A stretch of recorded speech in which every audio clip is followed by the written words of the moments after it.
Praise the Lord. இன்றைய தியானம் மத்தேயு 19:27 முதல் 30 வரை. அப்பொழுது பேதுரு அவரை நோக்கி, இதோ நாங்கள் எல்லாவற்றையும் விட்டு உம்மை பின்பற்றினோமே, எங்களுக்கு என்ன கிடைக்கும் என்றான்.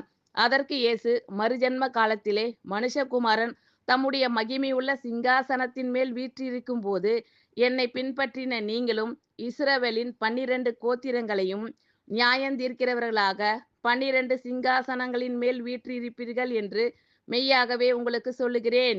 என் நாமத்தின் நிமித்தம் வீட்டையாவது, சகோதரரையாவது, சகோதரிகளையாவது, தகப்பனையாவது, தாயையாவது, மனைவியையாவது, பிள்ளைகளையாவது, நிலங்களையாவது விட்டவன் எவனோ அவன் நூறத்தனையாய் அடைந்து நித்திய ஜீவனையும் சுதந்தரித்துக் கொள்ளுவான்.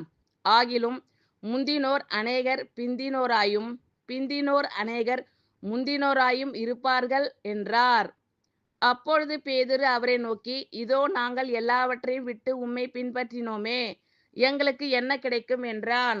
அதற்கு இயேசு, மறுஜன்ம காலத்திலே மனுஷகுமாரன் தம்முடைய மகிமையுள்ள சிங்காசனத்தின் மேல் வீற்றிருக்கும் போது என்னை பின்பற்றின நீங்களும் இஸ்ரவேலின் 12 கோத்திரங்களையும் நியாயம் தீர்க்கிறவர்களாக 12 சிங்காசனங்களின் மேல் வீற்றிருப்பீர்கள் என்று மெய்யாகவே உங்களுக்கு சொல்லுகிறேன்.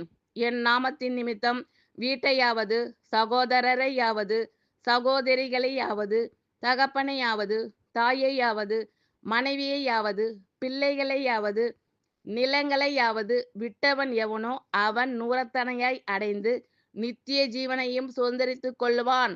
ஆகிலும் முந்தினோர் அநேகர் பிந்தினோராயும், பிந்தினோர் அநேகர் முந்தினோராயும் இருப்பார்கள் என்றார். ஆமென். Thank you Lord. கர்த்தர் உங்கள் அனைவரையும் ஆசீர்வதிப்பாராக. God bless you all.